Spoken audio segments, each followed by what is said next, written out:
Assalamualaikum anak-anak. Hari ini kita akan belajar tentang IPA ya. Nah, materinya itu yaitu tekanan. Tekanan itu terdiri atas beberapa di antaranya yaitu tekanan zat padat, tekanan zat cair, dan tekanan zat gas. Nah, kebetulan hari ini kita akan belajar tentang tekanan zat cair, yaitu tentang hukum Archimedes. Tapi di dalam tekanan zat cair pun terdiri dari beberapa materi, yaitu hidrostatis, azas bejana berhubungan, dan hukum Pascal, dan hukum Archimedes yang mau kita pelajari hari ini. Nah, anak-anak semuanya tolong disimak dan diperhatikan dengan seksama ya. Nah, sebelum kita belajar, kita perlu tahu dulu nih, hukum Archimedes itu bagaimana sih? Kok bisa ada? Kok bisa berlaku sih di tekanan zat cair? Nah, kita belajar dulu ya, bagaimana sih asal-usul adanya hukum Archimedes dalam pelajaran IPA. Hukum Archimedes itu berbunyi, benda yang dicelupkan ke dalam zat cair akan mendapat gaya ke atas sebesar berat zat cair yang didesak atau dipindahkan. Penemuan ini secara tidak sengaja ketika raja diminta untuk membuktikan kecurigaannya bahwa mahkotanya itu tidak sepenuhnya murni dari emas. Nah, Archimedes ini diminta oleh raja untuk membuktikan, "Hei Archimedes, apakah mahkotaku ini terbuat dari emas murni yang semuanya 100% emas?" Nah, Archimedes merasa kesulitan menentukan massa jenis mahkota karena tidak bisa mengukur volume mahkota tersebut. Ketika Archimedes merasa kehabisan cara, ia mandi berendam di bak mandi dan mengamati ada air yang tumpah dari bak mandi tersebut. Seketika itu Archimedes berteriak, "Erika, Erika!" Nah, Archimedes menyadari bahwa volume air yang tumpah tersebut sama dengan volume tubuh yang mendesak air keluar dari bak mandi. Melalui temuan tersebut, Archimedes membuktikan bahwa mahkota raja terbuat dari emas dicampur perak. Nah, akhirnya raja pun marah sehingga raja menghukum mati orang yang membuat mahkotanya tersebut karena raja merasa dibohongi dengan mahkotanya yang tidak 100% terbuat dari emas. Nah, itu dia asal-usul adanya hukum Archimedes yang sekarang berlaku di dalam tekanan zat cair pada IPA. Nah, dari sini kita bisa tahu nih, dengan adanya zat cair, maka benda yang dicelupkan ke dalam zat cair ada kemungkinan 3 posisi, yaitu yang pertama, terapung. Jika massa jenis benda lebih kecil daripada massa jenis zat cair.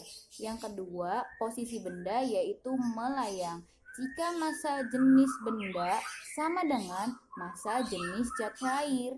Nah, yang ketiga yaitu tenggelam. Jika massa jenis benda lebih besar daripada massa jenis zat cair. Nah, untuk memudahkan pemahaman anak-anak semuanya, hari ini kita akan praktek bagaimana sih jika sebuah telur dicelupkan ke dalam air, apakah telur itu akan tenggelam, mengapung, atau melayang. Nah, hari ini Ibu akan praktek, tolong anak-anak semuanya saksikan dengan seksama, dan jika ada pertanyaan, nanti tulis dulu pertanyaannya baru ditanyakan setelah Ibu selesai praktek ini ya. Nah, di sini Ibu punya 3 gelas nih. 3 gelas kosong ini kita jadikan sebagai tempat zat cair. Nah, zat cairnya itu kita isi dengan air. Masing-masing semuanya kita isi air.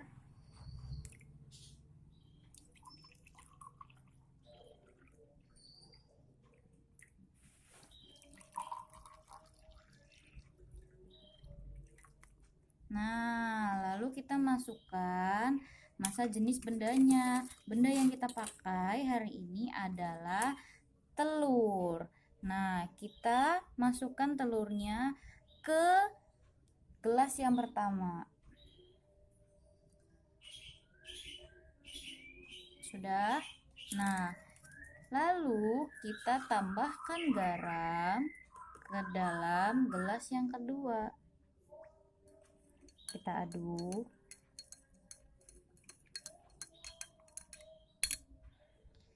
Tambahkan garam lagi.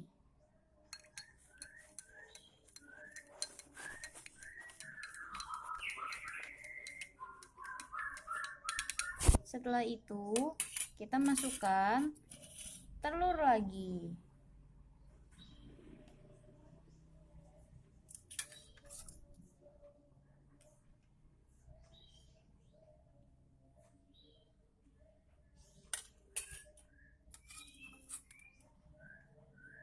Lalu untuk gelas yang ketiga, kita juga tambahkan garam.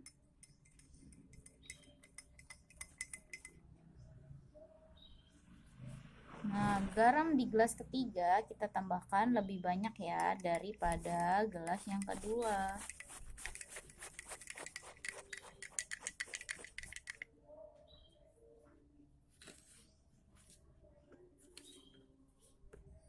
Kita tambahkan.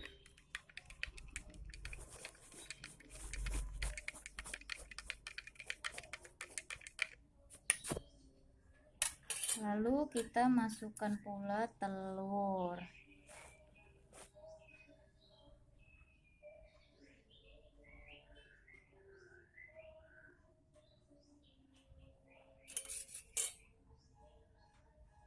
Nah, ini telurnya lama-lama udah kelihatan mengapung dan melayang ya.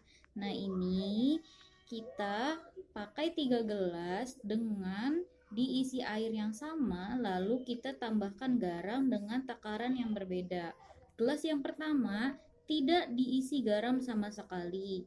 Gelas yang kedua diisi 2 sendok garam. Dan gelas yang ketiga diisi 4 sendok garam. Nah, bisa kita lihat gelas yang pertama telurnya nggak ngapung kan? Nah, ini berarti artinya telurnya ini tenggelam. Nah, gelas yang kedua yaitu telurnya berada di tengah. Sedikit demi sedikit telurnya naik ke atas. Nah, ini yang disebut dengan melayang. Nah, untuk gelas yang ketiga telurnya naikkan ke atas ke permukaan. Lihat. Nah, ini yang disebut dengan terapung. Nah, dari sini bisa kita simpulkan bahwa dengan menambahkan garam ke dalam gelas yang berisi air, lalu kita masukkan telur, itu akan menambah massa pada air tersebut. Nah, semuanya udah perhatikan kan bagaimana ibu praktek zat cair itu bisa membuat zat padat mengapung, melayang, dan tenggelam. Kesimpulannya adalah sebelum air diberi garam, posisi telur tenggelam di dasar gelas. Ini menunjukkan bahwa massa jenis telur lebih besar daripada massa jenis air. Jadi bisa dibilang telurnya itu lebih berat daripada massa jenis airnya. Nah, dengan menambahkan garam ke dalam air akan menambah kepekatan air sehingga memperbesar massa jenis air. Nah, hal ini menyebabkan telur sedikit demi sedikit akan naik ke atas.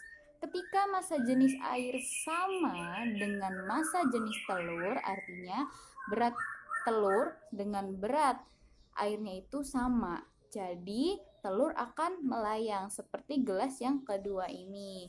Nah, semakin banyak penambahan garam, semakin besar massa jenis air sehingga telur akan semakin naik dan akhirnya terapung. Nah, semuanya paham? Nah, kalau sudah paham, boleh langsung bereskan bukunya. Nah, kalau yang belum paham, coba ibu mau tahu belum pahamnya itu di mana. Kalau misalnya pengen praktek sendiri di rumah, boleh ya. Ini bahan-bahannya cuma air, gelas, garam, sendok, dan telur. Nah, nanti apa yang ibu praktekkan hari ini coba kalian tiru di rumah. Dan kalau misalnya kalian sudah tiru, kalian buat kesimpulannya, lalu tulis di buku latihan sebagai pekerjaan rumah. Nah, Ibu cukupkan dulu ya pembelajaran tentang materi IPA, tekanan zat cair hari ini. Semoga kalian bisa mengenang pelajaran ini di long term memory kalian. Jadi, kalian akan selalu mengingat materi ini sebagai pelajaran yang bermakna. Nah, sampai jumpa di pertemuan selanjutnya. Wassalamualaikum warahmatullahi wabarakatuh. Dadah.